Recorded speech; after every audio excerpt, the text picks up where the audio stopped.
आज के लेक्चर का आगाज करते हैं। आज के लेक्चर में हम एक तो थ्रेड्स डिस्कस कर रहे थे, उसको कंप्लीट करेंगे। फिर उसके बाद सेफगार्ड्स जो हैं आज हमने स्टडी करने हैं। सबसे पहले प्रीवियस लेक्चर में से कोई क्वेश्चन पूछना चाहते हो तो पूछ लीजिए। जी मैम।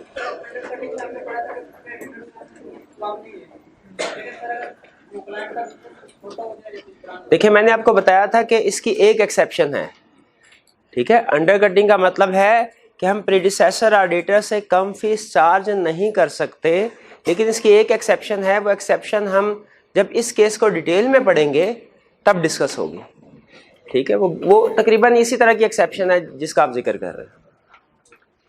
जी, और कोई क्वेश्चन? और कोई क्वेश्चन नहीं? चलिए आज का लेक्चर स्टार्ट करते हैं। प्रीवियस लेक्चर में हमने थ्रेड्स डिस्कस कर रहे थे। कोड ऑफ एथिक्स जब हमने स्टार्ट किया, कोड ऑफ एथिक्स में सबसे पहले हमने 5 फंडामेंटल एथिकल प्रिंसिपल स्टडी किए। Integrity, objectivity, confidentiality, professional confidence and due care और प्रोफेशनल बिहेवियर।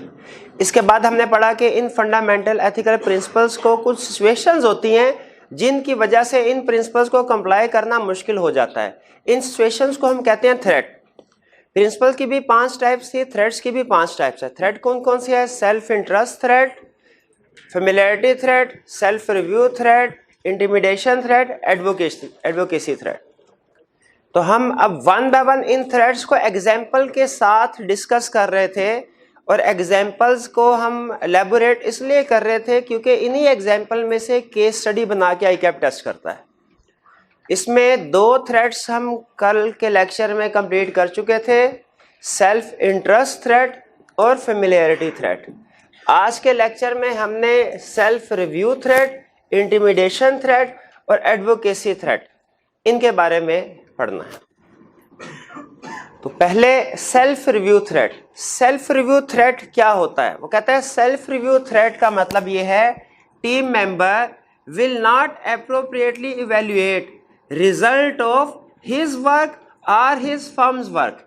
कि टीम मेंबर अच्छे तरीके से चेक नहीं करेगा, वेरीफाई नहीं करेगा। किस चीज को टीम मेंबर वेरीफाई नहीं करेगा? अपने काम को या अपनी ही फर्म के किए हुए काम को अच्छे तरीके से चेक नहीं करेगा। देखिए, इस थ्रेड को समझने के लिए क्लासिक एग्जांपल है। फर्स्ट कीजिए, मैं आपसे टेस्ट लेता हूं, कोई ऑडिट की केस स्टडी आपको देता हूं टेस्ट में, और फिर आपसे कहता हूं कि आप खुद ही इसको चेक कर लें। अब बताइए, जब आप अपनी की हुई केस स्टडी को खुद ही चेक करेंगे, आपको कोई गलती नजर आएगी?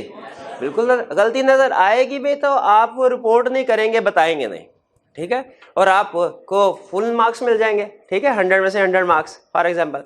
उसी तरह अगर फर्म के अंदर भी ये सेल्फ रिव्यू थ्रेड है।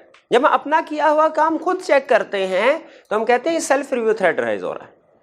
इसी तरह फर्म में अगर कोई एक टीम मेंबर अपने किए हुए काम को खुद रिव्यू करे एज ऑडिटर, तो उसे हम कहते हैं यहाँ पे सेल्फ रिव्यू थ्रेड राइज हो गया। इसकी एग्जांपल्स क्या हैं? पहली एग्जांपल कहता है preparing subject matter information. Subject matter information prepare करना, ठीक है। मैं पहले वैसे यहाँ पे लिखने लगा था preparing financial statements for client, फिर मैंने कहा नहीं, बात तो वही है, लेकिन मैंने कहा नहीं, शायद स्टूडेंट जो 5 एलिमेंट्स ऑफ एश्योरेंस एंगेजमेंट है वो भूल चुके हो। तो ये सब्जेक्ट मैटर का वर्ड यूज करने से उन्हें याद आ जाए कि इससे पहले ये वर्ड कहाँ यूज हुआ था, 5 एलिमेंट्स ऑफ एश्योरेंस एंगेजमेंट में। सब्जेक्ट मैटर का मतलब क्या होता है? Financial statements. तो अगर क्लाइंट हमें ये कहे कि सर आप हमारी फाइनेंशियल स्टेटमेंट्स या उसका कोई पार्ट, कोई हिस्सा प्रिपेयर कर दें, और हम उस फाइनेंशियल स्टेटमेंट्स को पहले प्रिपेयर करें और फिर एज ऑडिटर उसका ऑडिट करें, उसको वेरीफाई करें, तो कौन सा थ्रेड राइज होगा? सेल्फ रिव्यू थ्रेड राइज होगा। यहां पे एक चीज ध्यान में रखिएगा। पहली चीज, सब्जेक्ट मैटर का मतलब है फाइनेंशियल स्टेटमेंट्स या उसका कोई भी कंपोनेंट एलिमेंट। जैसे फर्ज कीजिए, अगर क्लाइंट हमें यह कहता है कि सर आप फाइनेंशियल स्टेटमेंट्स प्रिपेयर कीजिए, सेल्फ रिव्यू थ्रेड राइज हो गया। अगर क्लाइंट कहता है कंप्लीट फाइनेंशियल स्टेटमेंट नहीं, सिर्फ कैश फ्लो स्टेटमेंट प्रिपेयर कर दें, बताइए थ्रेट राइज हुआ कि नहीं? फिर भी थ्रेट। अगर क्लाइंट कहता है सर कैश फ्लो स्टेटमेंट को भी छोड़े, आप मुझे सिर्फ डेफर्ड टैक्स की कैलकुलेशन कर दें, थ्रेट राइज हुआ कि नहीं? अगर क्लाइंट ये कहे सर आप मुझे किसी एसेट या लायबिलिटी की वैल्यूएशन कर दें, फॉर एग्जांपल क्लाइंट ने कहा कि सर मैंने एक दूसरी कंपनी के शेयर्स खरीदे हैं, आप उन शेयर्स की वैल्यूएशन कर दें सिर्फ। अब हम शेयर की वैल्यूएशन करना एक अलग असाइनमेंट है, अलग एंगेजमेंट है, और उसके बाद ये एंड पे पूरी फाइनेंशियल स्टेटमेंट्स को वेरीफाई करना, ऑडिट करना, ये एक अलग एंगेजमेंट है। अगर हम ही वैल्यूएशन करेंगे शेयर्स की या क्लाइंट की फाइनेंशियल स्टेटमेंट में किसी भी एरिया के, और उसके बाद ये एंड पे हम ही उसको वेरीफाई करेंगे एज ऑडिटर, तो कोई थ्रेट राइज होगा क्या? बिल्कुल राइट। कौन सा थ्रेट राइज होगा? सेल्फ रिव्यू थ्रेट राइज होगा। अच्छा, यहां पे मुझे ये बताइए, अगर हम क्लाइंट ने कहा मेरे पास लिस्टेड कंपनी के शेयर्स हैं, उसकी वैल्यूएशन कर दो, पहली सिचुएशन। दूसरी सिचुएशन, क्लाइंट ने कहा मेरे पास अनलिस्टेड कंपनी के शेयर्स हैं, उनकी वैल्यूएशन कर दो। क्या दोनों सिचुएशंस में कोई फर्क है? कि क्या एक सिचुएशन में थ्रेट राइज होता है, दूसरी सिचुएशन में थ्रेट राइज नहीं होता? क्या ये फर्क है? नहीं नहीं, दोनों में थ्रेट राइज होता है। कौन सा थ्रेट?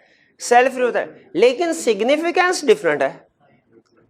किस में थ्रेट ज्यादा सिग्निफिकेंट है? अनलिस्टेड कंपनी के केस में ज्यादा सिग्निफिकेंट। क्यों? क्योंकि लिस्टेड कंपनी के शेयर्स आसानी से वैल्यू हो जाते हैं, ठीक है, उनमें ज्यादा जजमेंट एस्टिमेट्स नहीं लगाने पड़ते, उनमें गलती का चांस ज्यादा नहीं होता। लिस्ट स्टॉक एक्सचेंज में जाएं, आपको हर कंपनी के शेयर की वैल्यूएशन आज की मिल जाएगी। अनलिस्टेड में ज्यादा जजमेंट्स एस्टिमेट्स होते हैं अनलिस्टेड कंपनी के शेयर वैल्यूएशन में, ठीक है। तो इसीलिए चाहे लिस्टेड कंपनी के शेयर्स हो चाहे अनलिस्टेड कंपनी के शेयर्स हो, अगर हम वैल्यूएशन सर्विसेज प्रोवाइड कर रहे हैं तो थ्रेट अराइज होगा कौन सा? Self review threat. तो ये एग्जांपल क्लियर हो गई। प्रिपेयरिंग सब्जेक्ट मैटर इंफॉर्मेशन, यानी फाइनेंशियल स्टेटमेंट या उसका कोई भी हिस्सा, पार्ट, अगर हम प्रिपेयर कर रहे हैं और बाद में हमने ही उसको वेरीफाई करना है, तो कौन सा थ्रेट राइज होगा? Self review threat. ये एग्जांपल समझ आ गए। Next example, providing temporary staff services, sometime इसे सेकेंडमेंट भी कहते हैं। टेम्परेरी स्टाफ सर्विसेज का मतलब ये है कि क्लाइंट हमारे पास आया और आके कहने लगा सर आजकल बड़ी टेंशन चल रही है। हमने पूछा क्या हुआ? सीएफओ कहने लगा सर मैनेजर अकाउंट था हमारा, वो अचानक 3 महीने की छुट्टियों में चला गया। अब हम 3 महीने के लिए कोई नया बंदा अपॉइंट नहीं कर सकते, क्योंकि 3 महीने बाद मैनेजर अकाउंट वापस आ जाएगा, तो उसको कहाँ पे फिर इंगेज करेंगे? और हमारी फर्म अगर कंपनी के अंदर ही किसी और बंदे को एक्स्ट्रा काम देते हैं तो उसको तो ये वाला काम आता ही नहीं होगा, वो गलतियां ज्यादा करेगा, सीखने में 2-3 महीने लगा देगा।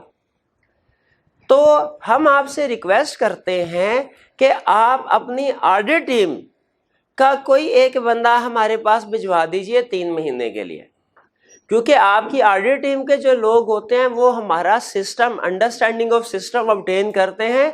हमारा सारा सिस्टम ऑलरेडी उनको पता क्या है, ठीक है, और हम किस तरह काम करते हैं ये भी उनको पता है। वे हमारे काम में जब गलतियां निकालते हैं तो इसका मतलब है उन्हें काम करना भी तो आता है। तो 3 महीने के लिए आप हमारे पास भिजवा दीजिए, जो भी आपकी बिलिंग होगी हम आपको वो पे कर देंगे। अगर हम फर्म में 3 महीने के लिए अपना कोई टीम मेंबर क्लाइंट के पास भिजवा दे, यह है टेम्परेरी स्टाफ सर्विसेज। अब वो बंदा 3 महीने उधर ठहर के आया वापस, पार्टनर ने सोचा है ये तो उनके 3 महीने काम करके उनके सिस्टम को बहुत ज्यादा डिटेल में अब समझ चुका होगा, इसी को हम अपनी टीम का हिस्सा बना के ऑडिट करने के लिए भी भेज देते हैं। इसी को टीम का हिस्सा बना के ऑडिट करने के लिए भी भेज देते हैं। बताइए कोई थ्रेट राइज होगा कि नहीं? कौन सा थ्रेट राइज होगा? Self review threat. अच्छा, यहां पे ये बताइए कि क्या फेमिलियरिटी थ्रेट राइज होगा? फेमिलियरिटी थ्रेट राइज नहीं होगा। भाई क्यों नहीं होगा? वो तो लॉन्ग एसोसिएशन पे होता है, यानी 3 साल से ज्यादा, ये तो 3-4 महीनों में आ गया वापस। इसमें फेमिलियरिटी थ्रेट, इस केस में फेमिलियरिटी थ्रेट राइज नहीं होता। कौन सा थ्रेट राइज होगा? Self review threat. जी, सेल्फ रिव्यू थ्रेट की एग्जांपल्स क्लियर हो गई। अब अगर आप कहें तो छोटा सा टेस्ट हो जाए आपका, तैयार है? अब मैं डायग्राम छोटी सी बनानी है, कहाँ बनाऊं? उधर बना। ये यहाँ पे अगर मैं डायग्राम बनाऊं तो एंड वाले स्टूडेंट्स आपको नजर आ जाएगी। यहाँ पे इधर बना लो, चले इधर बना लेते, इधर बना लेते। ये रेज कर लो, ये आपने नोट कर लिया है आई कैप के टेक्स्ट का रेफरेंस। चलिए अब देखिए, कंसेप्चुअली समझना है आपने सिचुएशंस को। ये है हमारा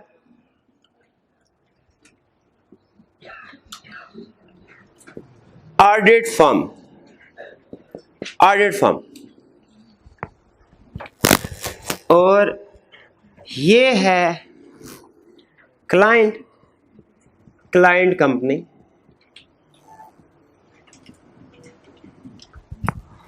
हमारी फर्म में एक मैनेजर था, क्वालिफाइड चार्टर्ड अकाउंटेंट। उसने कहा कि यार फर्म में पैसे कम देते हैं।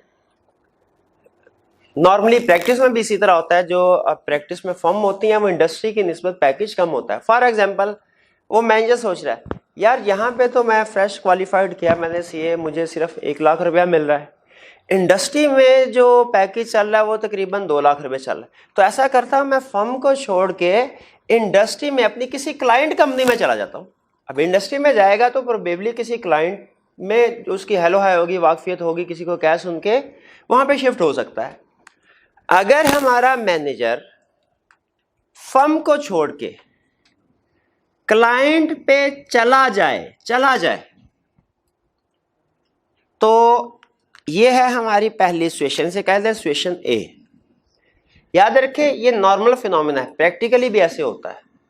फर्म में से लोग निकल के इंडस्ट्री में जाते हैं और जाहिर है चूंकि अपने जो क्लाइंट्स होते हैं फर्म के क्लाइंट्स, उनमें हेलो है होती है, वाकफियत होती है, तो उनमें प्लेसमेंट अगर अवेलेबल हो तो प्रेफरेंस उनकी होती है कि वो क्लाइंट को ज्वाइन करें। क्लाइंट की भी प्रेफरेंस यही होती है कि यार हमने बंदा उठाना है या बाहर से भी उठाना है। बाहर से कोई बंदा उठाएंगे उसको पहले इंटरव्यू करना पड़ेगा, टेस्ट करना पड़ेगा, टेस्टिंग वगैरह करनी पड़ेगी, फिर उसके बाद इंटरव्यू क्वेश्चन करने पड़ेंगे, नॉलेज देखना पड़ेगा, उसके बाद फिर पता नहीं बंदा काम का निकलता है कि नहीं निकलता, फिर अगर काम का है भी तो हमारा सिस्टम समझते समझते टाइम लगेगा। ये सारे इश्यूज हमारी ऑडिट फर्म के बंदे में तो नहीं है, वो तो पहले से हमें पता है कि वो किस किस्म का बंदा है। तो क्लाइंट की भी कोशिश होती है कि अगर उसने कहीं पे की पोस्ट पे कोई बंदा उठाना है तो फर्म में से उठाए, लाजमी नहीं, प्रेफरेंस है। अब हमारा मैनेजर क्लाइंट कंपनी पे चला गया, इधर हमारे पास उसने कोई 2-3 साल गुजारे थे। बताइए क्या इस सिचुएशन में कोई थ्रेट अराइज होता है? मुझे ये बताइए, मैनेजर अगर क्लाइंट कंपनी में चला गया, अब यहां से जो टीम ऑडिट करने के लिए जाएगी क्लाइंट कंपनी के पास, उन लोगों के साथ इस मैनेजर की वाकफियत होगी कि नहीं, हेलो हाय होगी कि नहीं? बिल्कुल होगी। तो कौन सा थ्रेट राइज हुआ? Familiarity threat. ये सिचुएशन समझ आ गई? चले आगे लेके चलते हैं कहानी को। मैनेजर ने उधर 2-2.5 साल काम किया, फिर कहने लगा यार इधर पैकेज तो बहुत अच्छा है लेकिन ख्वारी बहुत है, इधर सुबह 9 बजे आना पड़ता है और शाम को 8, 9, 10, बाज़ औक़ात रिपोर्टिंग डेडलाइंस होती हैं तो 11, 12 भी बज जाते हैं। अब फर्म में पैसे कम मिलते थे लेकिन याशी बहुत थी, उधर 10, साढ़े 10 बजे जाते थे और 3:30, 4 बजे वापस घर। और इस अरसे में भी काम हम लोगों ने थोड़ी करना होता था, वो तो ट्रेनिंग स्टूडेंट करते थे, हमने तो सिर्फ रिव्यू करना होता था। फर्म में याशी थी। ऐसा करते हैं, अब क्लाइंट कंपनी को छोड़ के वापस फर्म में चलते हैं। अच्छा, जब अभी कहानी पूरी नहीं हुई, वापस फर्म में चलते हैं। जब ये वापस फर्म में पहुंचा तो एंगेजमेंट पार्टनर ने कहा तुमने बहुत अच्छा किया, क्लाइंट कंपनी को छोड़ के वापस हमारे पास आ गए। अब तुम तो क्लाइंट का सारा सिस्टम अच्छे तरीके से समझ के आए होंगे, क्यों ना तुम्हें ही इस टीम का मैनेजर बना के ऑडिट करने के लिए भेज दिया जाए। अगर पार्टनर इसी बंदे को टीम का हिस्सा बना के ऑडिट करने के लिए भेज देता है, बताइए कोई थ्रेट अराइज होगा? कौन सा थ्रेट अराइज होगा? Self review. क्योंकि वो जो क्लाइंट कंपनी में उसने जो काम किया था, अब ऑडिट टीम का हिस्सा बन के उसी काम को चेक कर रहा होगा। कौन सा थ्रेट? Self review threat. लेकिन एक थ्रेड और अराइज हो रहा है, फेमिलियरिटी थ्रेड। भाई फेमिलियरिटी थ्रेड किस वजह से? भाई 2-2.5 साल उधर काम किया तो उसके यार दोस्त तो होंगे ना, ठीक है। तो ये फेमिलियरिटी थ्रेड भी राइज होता है और सेल्फ रिव्यू थ्रेड भी राइज होता है। दोनों सिचुएशन में डिफरेंस है। डिफरेंस समझ आया आपको? इस एग्जांपल से हमें एक बहुत ही अहम नुक्ता पता चला, गुर की बात पता चली। वो क्या? कि किसी एक सिचुएशन में एक से ज्यादा थ्रेड हो सकते हैं। ये बात मैंने लिखवाई हुई आपको। हाँ, एक सिचुएशन में एक से ज्यादा थ्रेड हो सकते हैं, जैसे इस सिचुएशन में। अच्छा, यहां पे थ्रेड, अब सुने, तीसरी सिचुएशन, ऑडिट फर्म में हमारा एक ट्रेनी स्टूडेंट, आर्टिकल स्टूडेंट है। आपको पता है आपके आर्टिकल्स कितने साल के होते हैं? नहीं, आई कैप ने तो 3.5 साल के कहा हुआ है। तो 6 महीने फर्म वाले आपके, जो फर्म होती है ना घटिया किस्म की फर्म, और जो उनमें घटिया किस्म के लोग होते हैं, वो क्या करते हैं, आपके 6 महीने खा जाते हैं। फिर आप उन 6 महीनों का बदला 3.5 साल में लेते हैं। आप भी जाहिर है एक दफा अपना काम हो जाए, फिर क्या कर। अच्छा, अब फर्ज कीजिए आपके आर्टिकल्स के आखिरी 6 महीने चल रहे हैं। आप बता सकते हैं कि ट्रेनी स्टूडेंट के जब आखिरी आर्टिकल्स के आखिरी 6 महीने चल रहे हों तो उसकी जिंदगी की सबसे बड़ी टेंशन क्या होती है उस वक्त? कि भाई जब आर्टिकल्स खत्म होंगे तो जॉब कहाँ पे करनी है? क्योंकि जो 3.5 साल में आपने किया होगा काम, तो आपको कंफर्म होगा फर्म तो नहीं आपको रखने वाली। तो आपकी कोशिश होती है ये कि कहीं ना कहीं प्लेसमेंट हो जाए। अब आप नजर दौड़ा रहे होते हैं, जिस क्लाइंट पे आपको भेजा जाता है वहां पे नजर दौड़ा रहे होते हैं, यार कहाँ पे कोई वैकेंसी है, कोई जगह है जहां मैं फिट हो जाऊं। अच्छा, अब क्लाइंट भी जैसे मैंने आपको बताया, वो भी यही चाहता है कि अगर उसके पास वैकेंसी है तो उसकी ऑडिट टीम में से, ऑडिटर में से कोई बंदा जो है वो वहां पे आ जाए, ये ज्यादा बेहतर रहता है उसके लिए। तो क्लाइंट का CFO उसने आपको देख लिया, उसने कहा ये बंदा तो हीरा बंदा लगता है। आपको उसने ये कहा कि सर ये 2 महीने के बाद जब आपके आर्टिकल्स खत्म हो जाएंगे, ये जॉब भी कंप्लीट हो जाएगी, उसके बाद क्या इरादा है आपका? आपने कहा सर मैं तो कोई जॉब ढूंढ रहा हूं। उन्होंने कहा हमारे पास एक जॉब है, वैकेंसी है, आपके जैसे ही आर्टिकल्स खत्म हो अगले दिन हमारे पास आ जाए। सिचुएशन यहां पे ये है। अच्छा देखिए, सिचुएशन को यहां पे रोकते हैं हम। मुझे बताइए क्या ये ए वाली सिचुएशन है या बी वाली सिचुएशन है? ना ए वाली ना बी वाली। ए में वो बंदा चला गया था, ए अभी गया नहीं है। इस वाली करंट सिचुएशन में अभी गया नहीं है। विलिंग टू ज्वाइन है, विलिंग टू ज्वाइन है, हैज नॉट ज्वाइंड। ठीक है, फर्क समझ आ रहा है? विलिंग, इसको हम ऐसे, मैं डॉटेड लाइन में इसको शो करवा रहा हूं। डॉटेड लाइन में क्यों शो करवाया मैंने? कि अभी विलिंग टू ज्वाइन है, गया नहीं, विलिंग टू ज्वाइन। ये हो गई हमारी सिचुएशन सी। मुझे बताइए क्या इस सिचुएशन में कोई थ्रेट अराइज होता है? यानी अब आप क्या करेंगे? अब आप इंडिपेंडेंटली काम करेंगे। जो जो गलतियां, मिस स्टेटमेंट वगैरह आएंगी CFO की, वो फौरन पार्टनर को रिपोर्ट करेंगे। ऐसे होगा? मुझे बताइए, अब काम करते हुए आप अपने करंट बॉस को सामने रख के, उसके इंटरेस्ट को सामने रख के काम करेंगे या फ्यूचर बॉस को? फ्यूचर बॉस, क्योंकि आपको पता है अभी जॉब की ऑफर हुई है, सैलरी अभी डिसाइड होना बाकी है, गाड़ी छोटी मिलेगी कि बड़ी मिलेगी ये डिसाइड होना भी बाकी है। ठीक है, तो इसीलिए आपकी कोशिश होगी कि जो फ्यूचर बॉस है उसके इंटरेस्ट को सामने रखते हुए आप काम करें। तो इस सिचुएशन सी में भी थ्रेट अराइज होता है। कौन सा थ्रेट? अब देखें, सिचुएशन मिलती जुलती है। ये चूंकि मिलती जुलती सिचुएशन एक और सिचुएशन है, लेकिन वो हमारे सिलेबस में नहीं है। ठीक है, जिसमें बंदा साइमल्टेनियसली ऑडिट फर्म में पार्टनर भी होता है, क्लाइंट में डायरेक्टर भी होता है। ठीक है, लेकिन वो हमारे सिलेबस में नहीं है। अभी फिलहाल हम सिर्फ इस 3 सिचुएशन को जहन में रखते हैं। मुझे बताइए तीनों में फर्क आपको समझ आ गया? एग्जाम में क्वेश्चन को पढ़ के डिसाइड कर लेंगे कि कहानी इधर से उधर की है, उधर से इधर की है, कि 2B वाली कहानी है। डिसाइड कर लेंगे। जिसने सही डिसीजन कर लिया वो तो मार्क्स लेगा, जिसने ये डिसीजन गलत कर लिया, चाहे बाकी सारा 100% सही छापे, उस सिचुएशन के लिहाज से मार्क्स नहीं मिलने। सिचुएशन ए है, लिख दिया सारा कुछ बी का, लिखा सही, 100% सही लिखा, मार्क्स देगा वो? कोई मार्क्स नहीं देगा। तो एग्जाम में याद रखें, इस सिचुएशन को सही तरीके से वैल्यूएट करना बहुत अहम है। अब एक दफा फिर से, ताकि मेरी तसल्ली हो जाए, मुझे बता दीजिए, अगर कोई टीम मेंबर फर्म को छोड़ के क्लाइंट कंपनी को ज्वाइन करता है, कौन सा थ्रेट अराइज होगा? कौन सा थ्रेट अराइज होगा? भाई इस सिचुएशन में फेमिलियरिटी थ्रेट अराइज होगा, सेल्फ रिव्यू थ्रेट अराइज नहीं होगा, क्योंकि वो क्लाइंट का हिस्सा बन चुका है। क्लाइंट ने थोड़ी काम चेक करना होता है ऑडिटर का, वो तो ऑडिटर ने काम चेक करना होता है क्लाइंट का। तो जो बंदा इधर से उधर पहुंच गया, क्लाइंट बन गया, उसने काम चेक नहीं करना, काम तो उस बंदे ने चेक करना है जो इधर है। तो ये सिचुएशन समझ आ गई, फेमिलियरिटी थ्रेट अराइज हो रहा है। अब चलते हैं, अगर कोई बंदा क्लाइंट को छोड़ के हमारे पास फर्म को ज्वाइन कर ले और हम उसे टीम का हिस्सा बना के उसी क्लाइंट का ऑडिट करने के लिए भेज दें। अब देखिए हमारे पास आ चुका है, कोई थ्रेट अराइज होता है? बिल्कुल। एक तो थ्रेट अराइज होता है self review threat. Self review, ये सेल्फ रिव्यू थ्रेट किस वजह से अराइज होता है? भाई वो अपना काम खुद चेक कर रहा होगा। और दूसरा थ्रेट किस वजह से राइज होता है? फेमिलियरिटी थ्रेट, जान पहचान की वजह से। शाबाश, फेमिलियरिटी थ्रेट। क्लियर हो गई ये बात?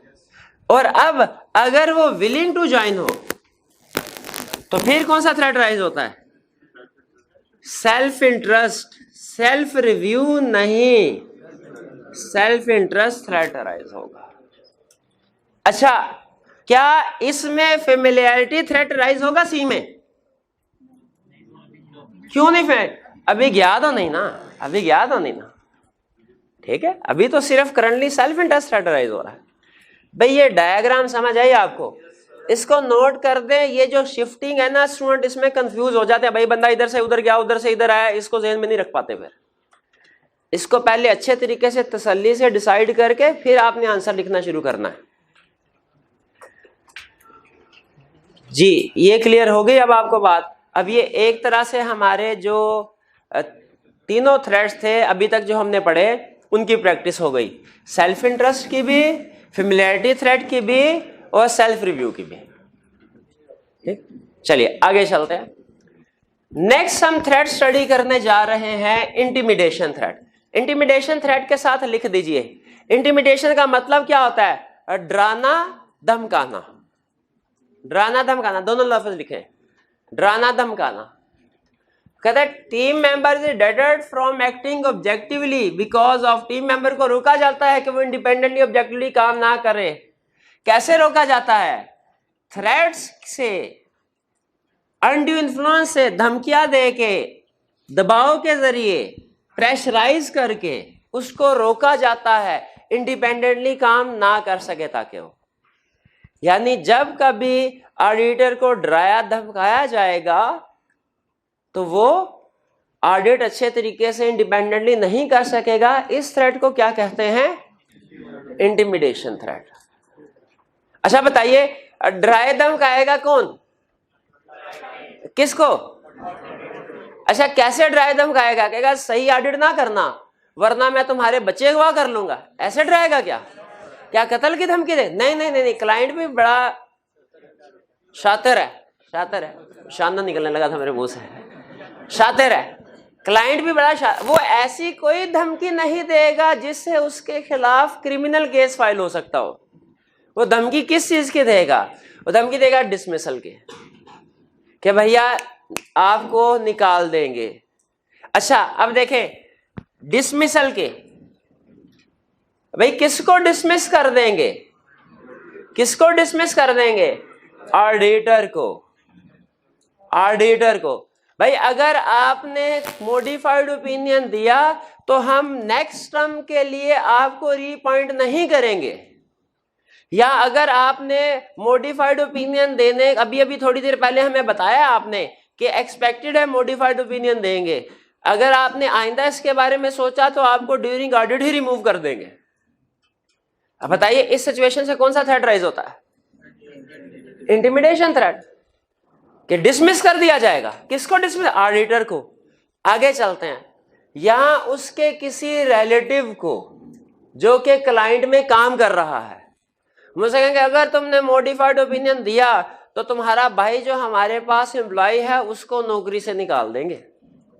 क्या ये भी इंटिमिडेशन थ्रेट है? ये भी इंटिमिडेशन थ्रेट। अब आप सोचेंगे, कहेंगे सर जब रिलेटिव क्लाइंट में काम करता है तब तो फेमिलियरिटी थ्रेट राइज होता है, तो फेमिलियरिटी थ्रेट। अब आप कह रहे हैं इंटिमिडेशन थ्रेट राइज होता है।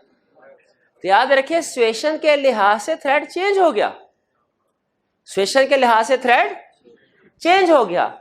जब तो वो क्वेश्चन में कहे कि सिर्फ इतना कि रिलेटिव काम करता है, हम कहेंगे फेमिलियरिटी थ्रेट। और जब कहे रिलेटिव काम करता है लेकिन धमकी दी उसने कि उसको जॉब से निकाल देगा अगर आपने मॉडिफाइड ओपिनियन दिया, अब फेमिलियरिटी थ्रेट नहीं लिखना, अब वही सिचुएशन क्या बन गई है? Intimidation threat. कोई फर्क समझ आया आपका? अच्छा आगे चलते हैं। डिसमिसल कर देगा किसको? ऑडिटर या उसके रिलेटिव को। अच्छा कहां से? फर्ज कीजिए ऑडिटर है, तो कहां से? सम टाइम वो कहता है आपको डिसमिस कर दिया जाएगा ऑडिट से। जैसे मैंने एक भी एग्जांपल दी कि आपको ड्यूरिंग ऑडिट डिसमिस कर दिया जाएगा या ईयर एंड के बाद रीफंड नहीं किया जाएगा। बाजुकात ये थ्रेट, बाजुकात अदर एंगेजमेंट का भी थ्रेट देता है कि सर ऑडिट में तो हम आपको रिमूव नहीं कर सकते क्योंकि शेयर होल्डर हमारी इतनी बात नहीं मानते, लेकिन जो दूसरी सर्विसेज हैं जैसे टैक्स सर्विसेज, जैसे कंसल्टेंसी सर्विसेज, हमने आपको जो लाखों के कॉन्ट्रैक्ट दिए हुए हैं वो हम किसी और फर्म को दे देंगे अगर आपने क्वालिफाइड ओपिनियन दिया तो। अब जरा थोड़ा सा सोचें, क्या ये भी थ्रेट ऑफ डिसमिसल नहीं बनता?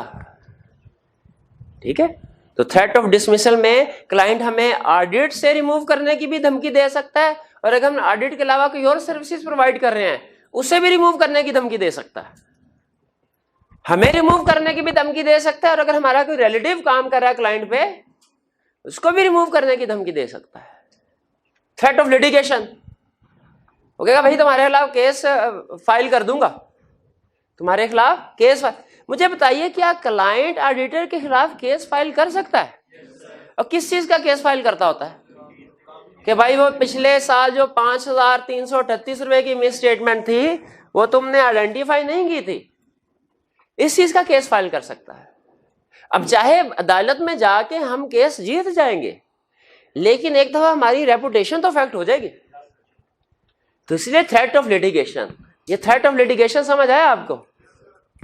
चले एक और जहन में आ गई छोटी सी डायग्राम, कहाँ बनाए अब इसको? इधर इधर इधर ही फिट कर देता हूँ, उधर बना दूं? चले उधर बना देते हैं। हाँ लेकिन बोर्ड बड़ा बड़ा हो तो जरा लगता है हमने कुछ पढ़ के गए हैं घर, कोई बात नहीं ऐसे। अच्छा ये मैं मिटाने लगा हूं, आपने अपने दिमाग से नहीं मिटा देना इसको, हैं? चले अब सुने, हमारे दुनिया में तकरीबन कोई शायद 7 अरब के करीब इंसान रहते हैं, ऐसे उन 8 अरब नहीं गिन के आए थे क्या? अच्छा चलें ठीक है भैया 8 अरब जितने भी हैं, चलें 8 अरब। दुनिया में जितने भी इंसान हैं 8 अरब के करीब, भाई ने बताया हमें, इनके साथ जो हमारे ताल्लुकात हैं वो 3 तरह के हो सकते हैं। इनमें से तकरीबन जो 6-7 लोग हैं इनमें से उनके साथ हमारे ताल्लुकात होते हैं पॉजिटिव, और जो 50-60 के करीब लोग हैं उनके साथ हमारे ताल्लुकात होते हैं नेगेटिव, और जो बाकी के जितने भी बने उनके साथ हमारे ताल्लुकात न्यूट्रल। भाई इसी तरह होता है ना? जरा सोच के मुझे बताइए ऑडिटर और क्लाइंट के दरमियान में जो रिलेशनशिप है वो कैसा होना चाहिए? वो पॉजिटिव होना चाहिए, नेगेटिव होना चाहिए कि न्यूट्रल? इंडिपेंडेंस का मतलब यही है, न्यूट्रल होना चाहिए। अगर वो रिलेशनशिप पॉजिटिव है कौन सा थ्रेट अराइज होता है भला? फेमिलियरिटी, शाबाश। और अगर वो रिलेशनशिप नेगेटिव है, शाबाश, ये कंसेप्ट समझ अब, इंटिमिडेशन। तो इंटिमिडेशन का मतलब है negative relationship between auditor and client, adverse relationship. चलिए अब इंटिमिडेशन थ्रेट भी क्लियर हो गया, इसको भी टिक कर दूं, ये भी डन। आगे चलते हैं एडवोकेसी थ्रेट। अब देखिए एडवोकेसी थ्रेट से हमारे जहन में क्या आता है लफ्ज वाला एडवोकेट। एडवोकेट किसको कहते हैं? वकील। जब ऑडिटर ना रहे बल्कि वकील बन जाए तो हम कहते हैं एडवोकेसी थ्रेट अराइज हो गया। भाई वकील कौन होता है और क्या करता है? वकील इस तरह काम करता है कि अगर उसके पास कोई अपना केस लेके आया कि सर मेरे पे कत्ल का केस है और मैंने कत्ल किया भी है, लेकिन आप मेरा केस लड़े कोर्ट में जाके, तो कोर्ट में जाके वकील कहेगा जज साहब हालांकि ये मेरा क्लाइंट है लेकिन इंसाफ का तकाजा ये है कि जो मुजरिम है उसको सजा दी जाए, इसने कत्ल किया इसको फांसी पे लटका दिया जाए। ऐसे कहेगा ना वकील? ऐसे नहीं कहता, बल्कि वो क्या करता है, चाहे उसे पता भी हो, अपना independent point of view compromise कर देता है और अपने क्लाइंट की पोजीशन प्रमोट करता है। किसके सामने? सबसे अहम चीज किसके सामने? थर्ड पार्टीज के सामने, जो कि इस केस में जज है। तो ये है एडवोकेसी थ्रेट। जब कोई भी बंदा अपना independent point of view compromise कर दे और अपने क्लाइंट का पॉइंट ऑफ व्यू प्रमोट करे थर्ड पार्टीज के सामने, इसे क्या कहेंगे? कौन सा थ्रेट है? Advocacy threat. ठीक है। Team member will promote clients position to third party.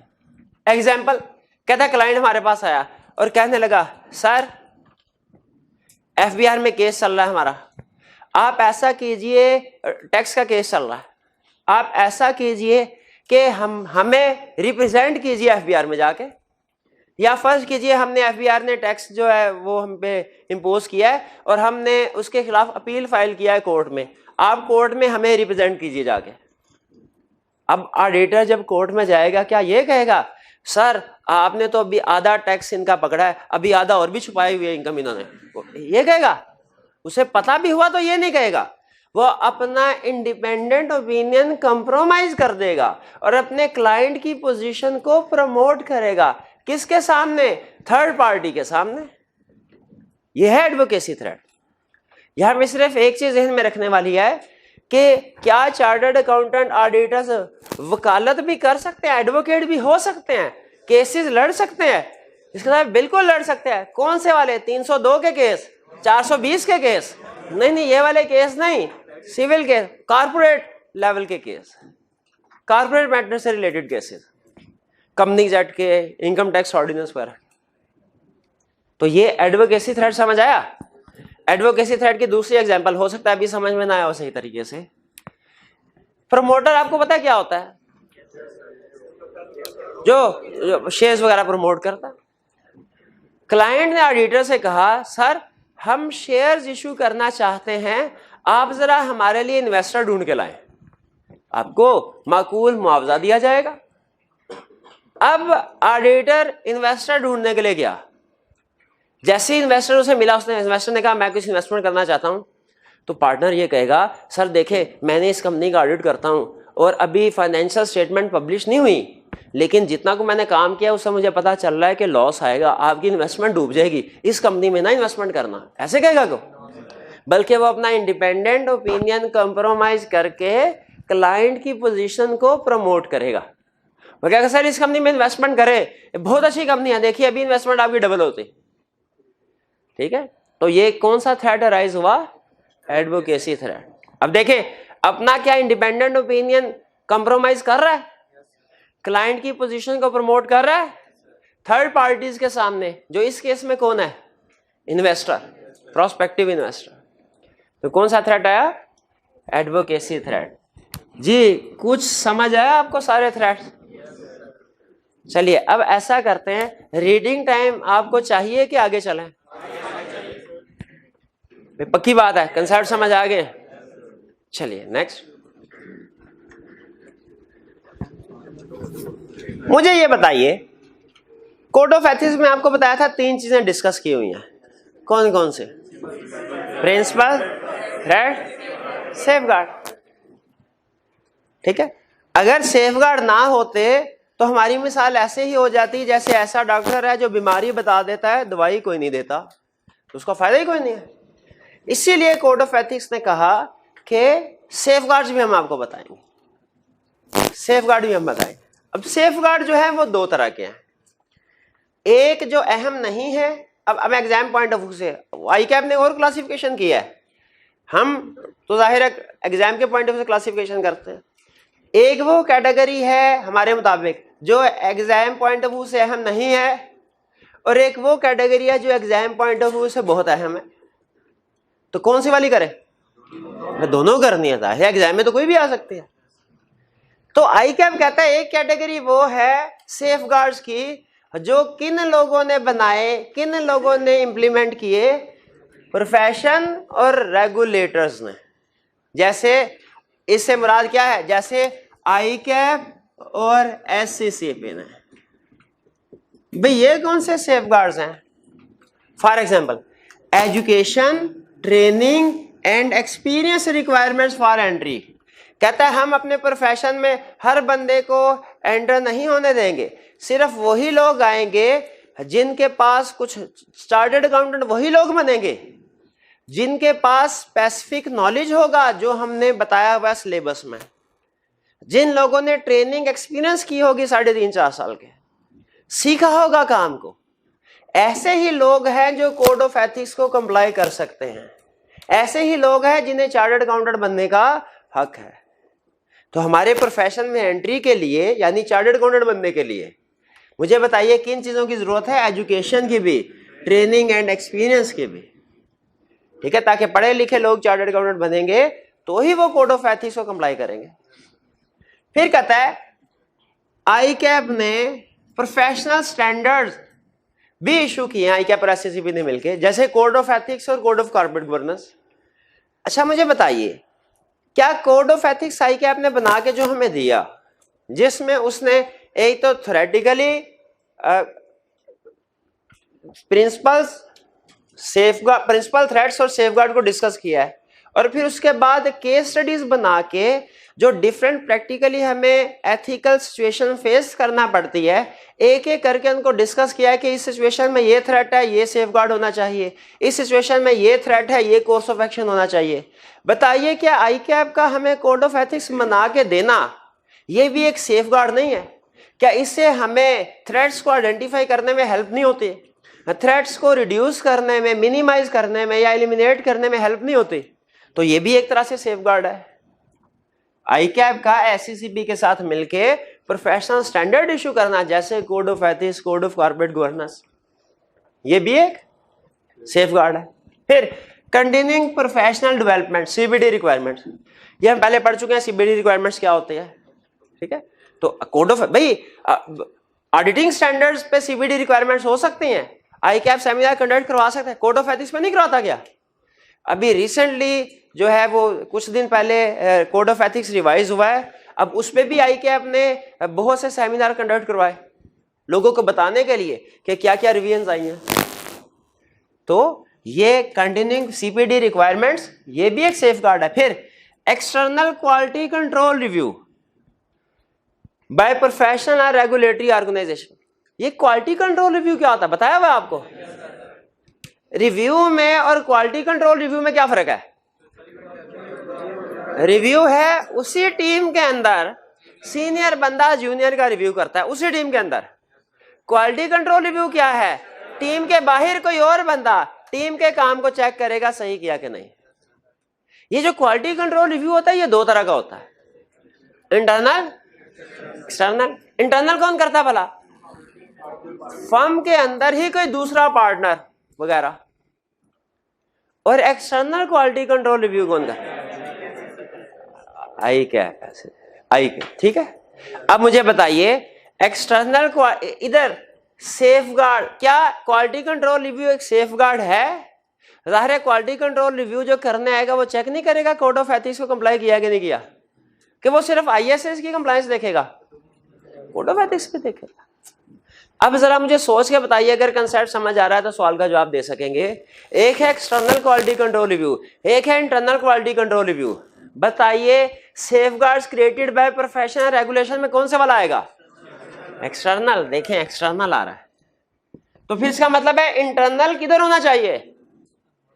Internal का safeguard in the work environment. Work environment का मतलब क्या है? फर्म ने जो सेफगार्ड अप्लाई करना है, तो इंटरनल क्वालिटी कंट्रोल रिव्यू किधर होना चाहिए? फर्म में। देखते हैं है कि नहीं है, बिल्कुल पहला यही है इंटरनल क्वालिटी कंट्रोल रिव्यू। तो इंटरनल में और एक्सटर्नल में फर्क समझ आया? ये जो ना इंटरनल क्वालिटी कंट्रोल रिव्यू, इसको समटाइम हम ये भी कहते हैं conduct internal quality control review, sometime कहते हैं engage an additional chartered accountant to review work done. Engage an additional chartered accountant to review work done. किसी जगह पे सेफगार्ड में क्वालिटी कंट्रोल रिव्यू का लफ्ज लिखा हुआ मिलेगा, किसी जगह पे लिखा मिलेगा engage an additional chartered accountant to review work performed. दोनों का मतलब एक ही है, दोनों का मतलब एक ही है। तो ये पता चल गया इंटरनल क्वालिटी कंट्रोल रिव्यू क्या होता है, और एक्सटर्नल भी पता चल गया। आगे चलते हैं। Disciplinary mechanism by professional and regulatory bodies. ये डिसिप्लिनरी मैकेनिज्म क्या होता है भाई? ये होता है सजा व जजा का निजाम, सजा व जजा का निजाम। देखें, जब तक हमें ये ना पता हो कि अच्छा काम करेंगे तो जन्नत में जाएंगे, बुरे काम करेंगे तो दोज़ख में जाएंगे, तो क्या हम, अगर हमें यह नहीं पता तो क्या हम अच्छे काम करेंगे? क्या बुरे काम छोड़ेंगे? नहीं छोड़ेंगे। उसी तरह, नहीं बात समझ आए? अच्छा लें, एक रिसर्च बताता हूं आपको। यूएसए में एक टीम ने रिसर्च की। उन्होंने क्या किया, एक बंदे से कुछ क्वेश्चंस पूछने थे। रिसर्च के लिए एक बंदे को बुलाया, कमरे में बिठाया, उन्होंने कहा सर हम आपसे कुछ क्वेश्चन पूछेंगे, आपने उसका जवाब देना है। अच्छा, टीम को उन क्वेश्चन का आंसर पहले से बताते हैं कि सही आंसर, करेक्ट आंसर क्या है, ठीक। अच्छा, उन्होंने पूछा जी बताइए सर ये क्या, पहला दूसरा तीसरा क्वेश्चन, 10 क्वेश्चन फॉर एग्जांपल पूछे। उसने कुछ ठीक बताए, कुछ गलत बताए। उन्होंने कहा ठीक है सर, अब अगले हफ्ते फिर आपसे क्वेश्चन पूछेंगे। अगले हफ्ते फिर उसको बुलाया, क्वेश्चन चेंज किए। इनके क्वेश्चन में टीम को पता था। अब की बार जब उसको बिठाया तो साथ वाले कमरे में उन्होंने एक टेप रिकॉर्डर चला दिया, जिसमें थोड़ी थोड़ी देर बाद किसी बंदे के चीखने की आवाज आती थी। अब उधर टेप रिकॉर्डर था, इधर टीम आके बैठ गई। वो बंदा जिसका इंटरव्यू होता था पूछने लगा सर ये थोड़ी थोड़ी बार चीखों की आवाज कैसे आती है? कहने लगा सर साथ वाले कमरे में भी एक इंटरव्यू हो रहा है, उसमें जो बंदा जैसे ही गलत जवाब देता है तो उसे करंट लगता है। जैसे हमने इस कुर्सी में भी आपने देखा ये तारे लगाई हुई हैं करंट के लिए, ताकि जैसे ही कोई गलत जवाब दे फौरन उसे करंट लग जाए। तो ये उसकी चीखों की आवाज है, जैसे ही गलत जवाब देता है उसे करंट लग जाता है। अब की बार जो टीम ने सवालों के जवाब पूछे उसने सारे के सारे सही बताए। इससे टीम किस कंक्लूजन?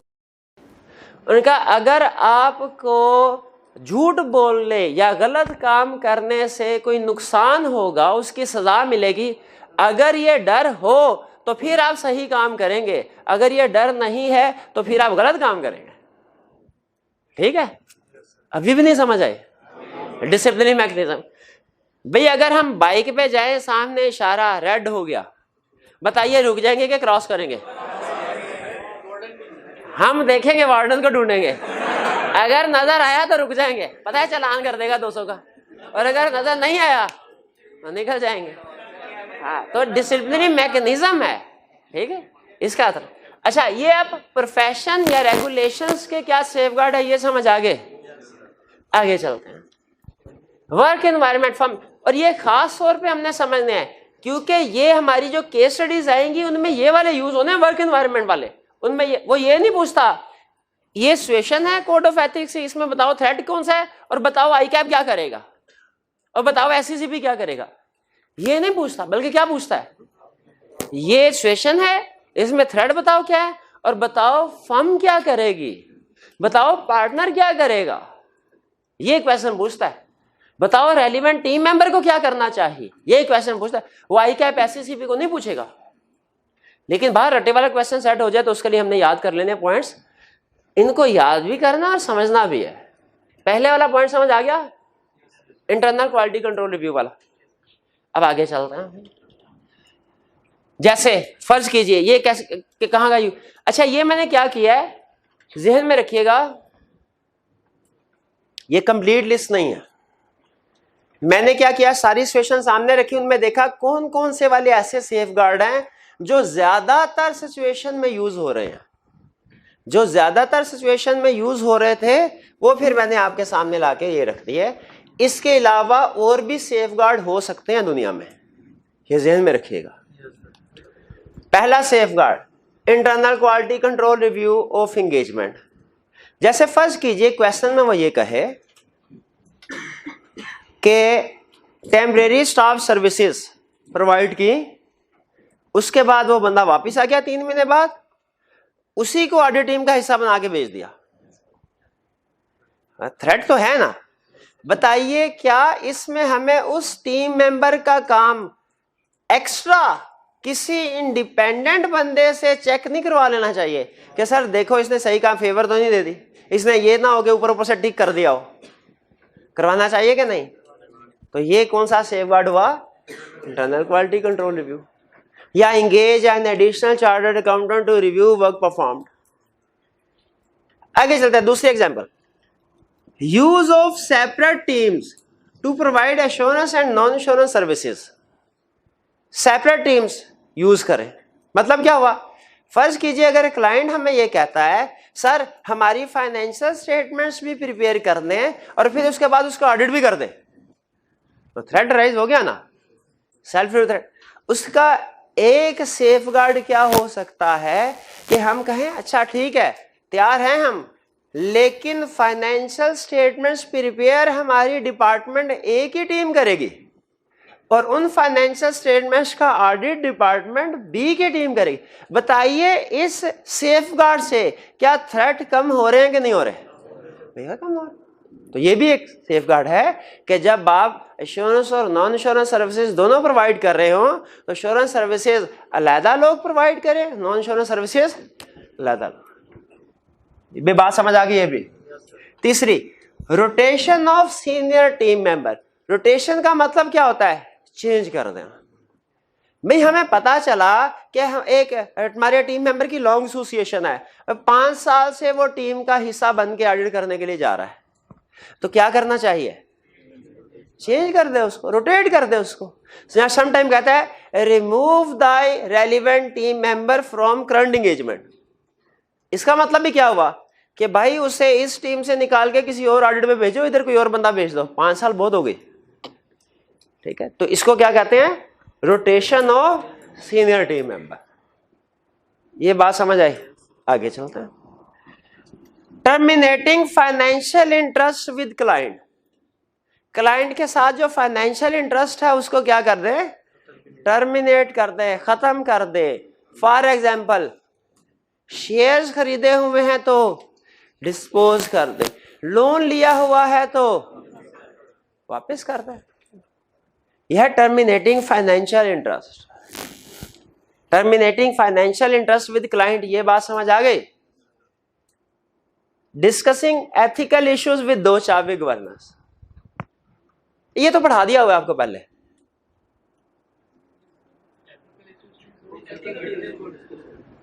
ये नहीं पढ़ाया हुआ आपको कि जब कोई कोड ऑफ एथिक्स की वायलेशन हो रही हो, कोई भी थ्रेट राइज हो रहा हो, तो दो चार्टर्ड गवर्नेंस डायरेक्टर्स को बता देना, ये नहीं पढ़ाया हुआ? अच्छा किसी और क्लास को पढ़ाया होगा, है ना? आपको तो चैप्टर 4 नहीं पढ़ाया हुआ ना मैंने। चैप्टर 4 में ऑडिट रिपोर्ट लर्निंग ऑब्जेक्टिव 2 वो पढ़ने के लिए कहा था, वो किसी और क्लास को कहा होगा। उसमें जो ऑडिटर रिस्पॉन्सिबिलिटी पैराग्राफ था वो भी आपको नहीं पढ़ाया हुआ। उसके एंड पे वो 4 चीजें थी जो डायरेक्टर्स को कम्युनिकेट करते हैं, वो भी आपको नहीं पढ़ाई। प्लान स्कोप वाली बात थी, एंड टाइमिंग वाली बात, वो की ऑडिट मैटर वाली बात थी, वो किसी और क्लास को पढ़ाई होगी ना।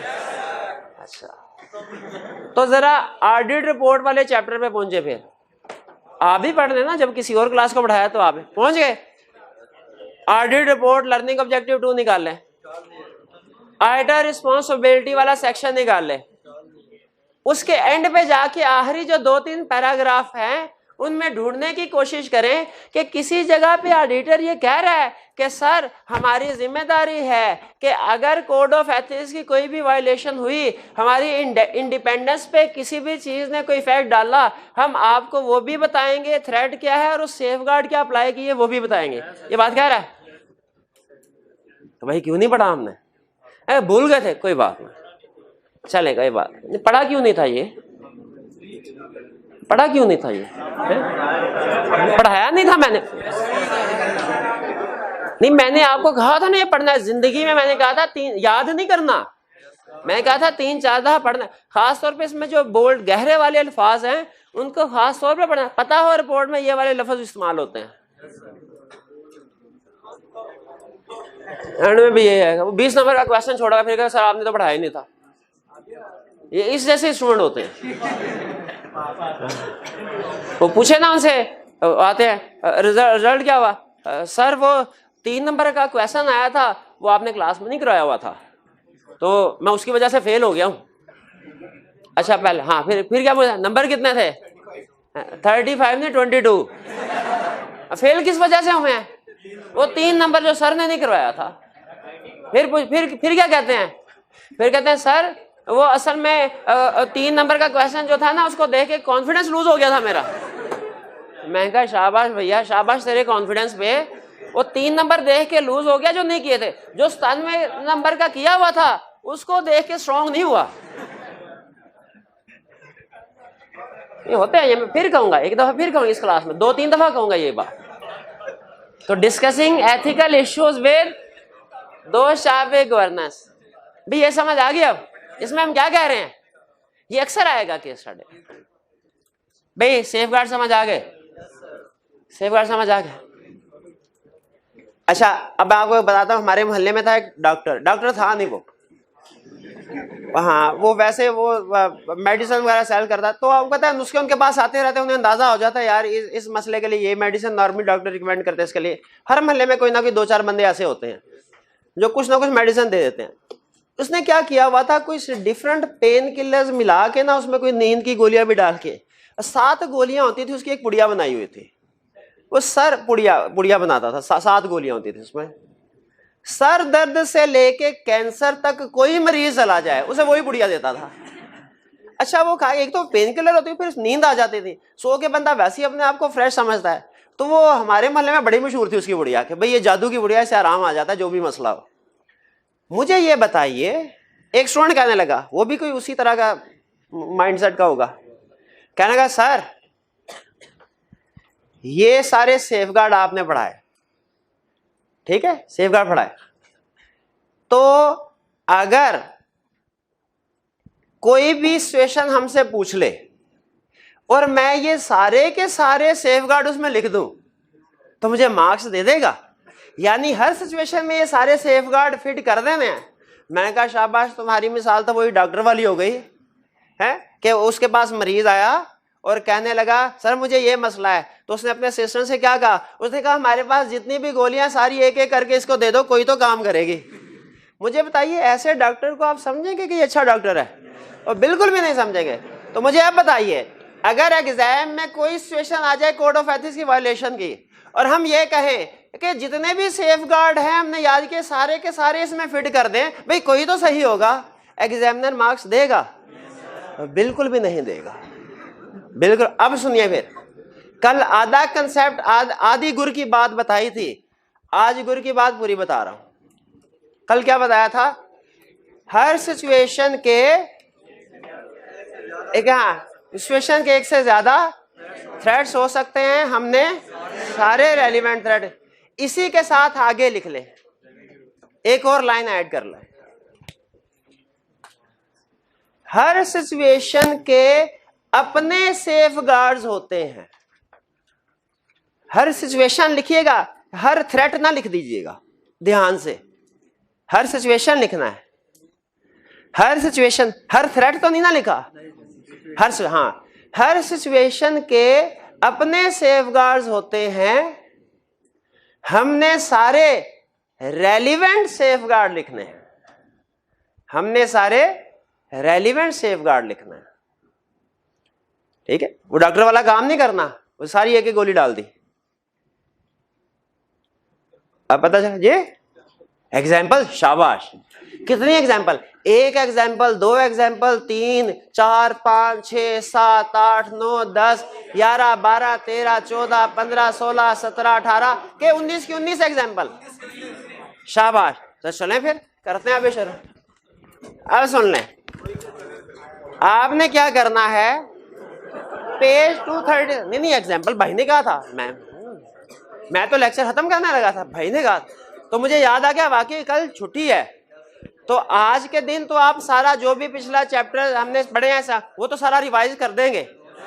फिर आपका दिल कर रहा होगा और ऑडिट पढ़ना है और पढ़ना है, फिर आप कहेंगे काश सर हमें कुछ एक्स्ट्रा रीडिंग के लिए दे देते तो हमारा संडे जो है वो बड़ा अच्छा गुजरता है। तो इसीलिए सुन लें, पेज 237 पे आए।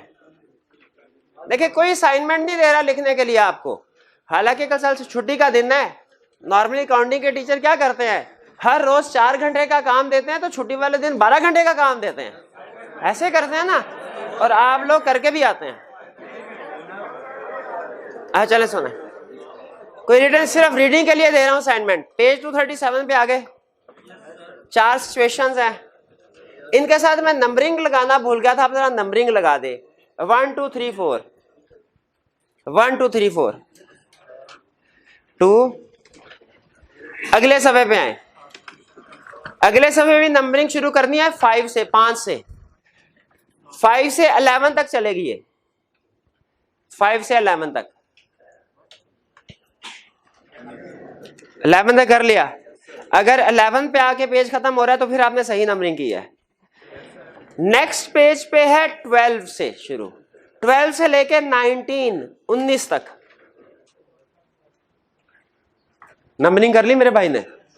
चले अब देखें, आपने घर जाके पढ़ना है। पढ़ना क्या है, लेफ्ट साइड पे सिचुएशन पढ़नी है, राइट साइड पे बताया हुआ है कि इस सिचुएशन से कौन सा थ्रेट अराइज होता है, और उससे आगे क्या बताया है जो इस सिचुएशन में अप्लाई होने हैं।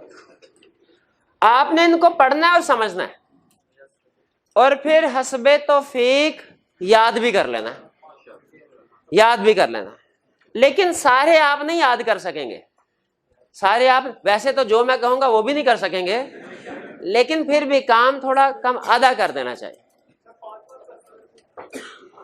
5 जी लिखे सिचुएशन नंबर, सुने जो आपने सिचुएशन घर जाके रीड करनी है, समझनी है और याद करनी है। 3 काम करने हैं। क्या करना है, पढ़ना है, समझना है और याद करना है। क्या करना है, समझना है, याद करना है। पढ़ने वाला काम आपने करना है, याद करने वाला काम आपने करना है। समझने में कोई प्रॉब्लम हुई तो उसको अंडरलाइन कर लें, हाईलाइट कर लें, नेक्स्ट लेक्चर में डिस्कस करेंगे, वो मेरा काम है।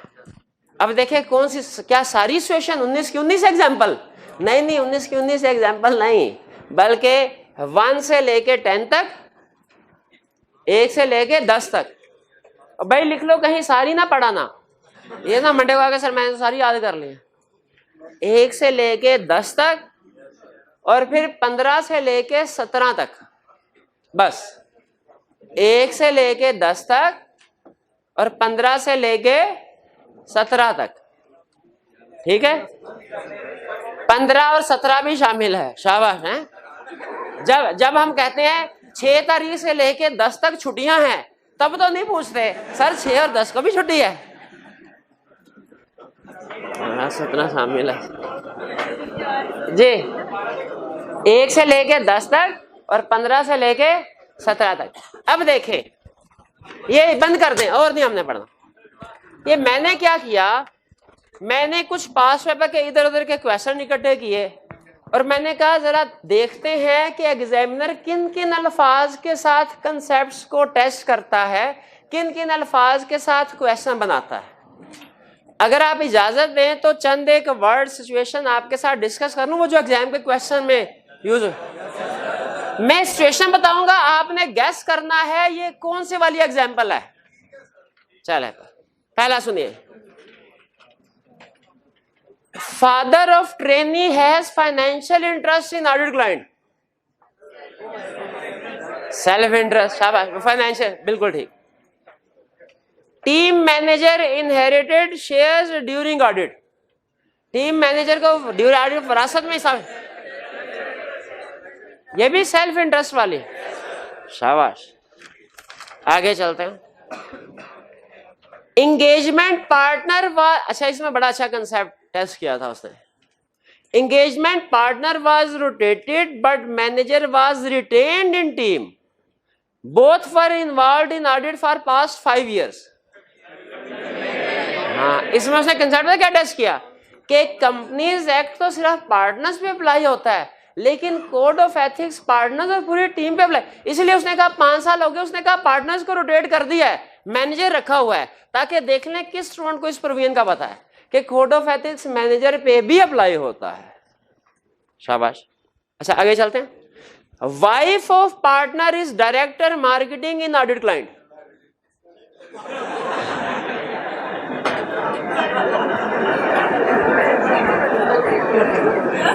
भाई इसको बाद नमाज इशा बावुजू किबला रू होके 313 दफा कहना है,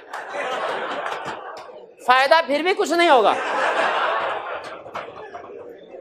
अच्छा सीए कर लोगे फिर फायदा होगा इंशाल्लाह।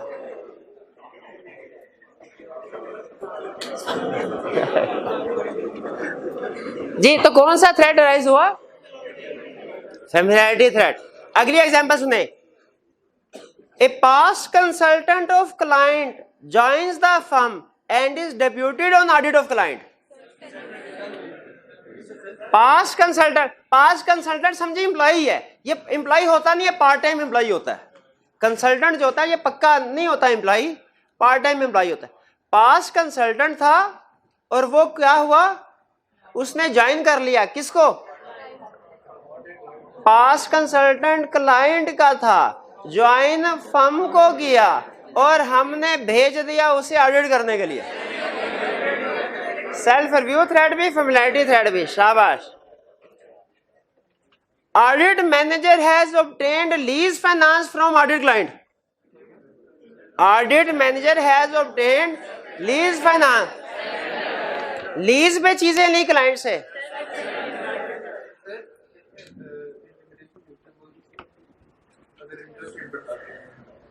जी इसमें कौन सा थ्रेड बताया आपने?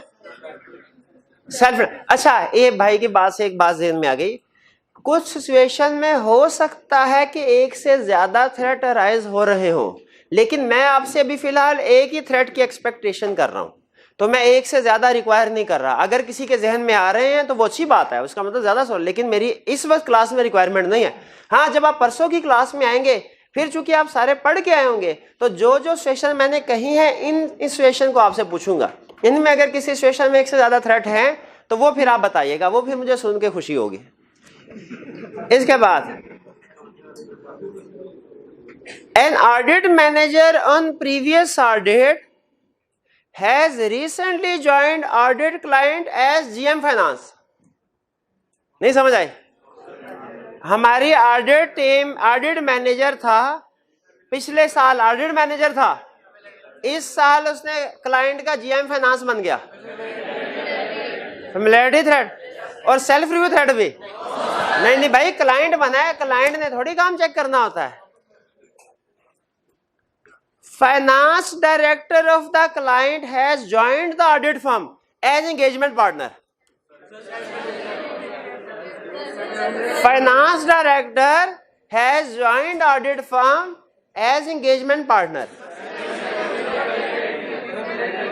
हाँ सेल्फ रिव्यू भी। Audit manager has been offered a job of CFO in audit client to be joined after the completion of audit. Self interest है, बिल्कुल ठीक है। शाबाश। चलिए इतनी एग्जाम्पल, वैसे तो और भी बड़ी एग्जाम्पल्स हैं। हाँ कोई 100-150 एग्जाम्पल और हैं, तो प्रैक्टिस कर लें वो। नहीं चलें ठीक है, वो टेस्ट के लिए भी कुछ रखते हैं ना, वो टेस्ट में सेट करेंगे। आपको आज रिटन असाइनमेंट कोई नहीं दे रहा, रीडिंग के लिए असाइनमेंट दे रहा हूँ, लाजमी पढ़िएगा, वरना सुन लीजिए जो। अच्छा नेक्स्ट वीक में मुझे कैसे पता चलेगा कि कौन पढ़ के आया कौन पढ़ के नहीं आया?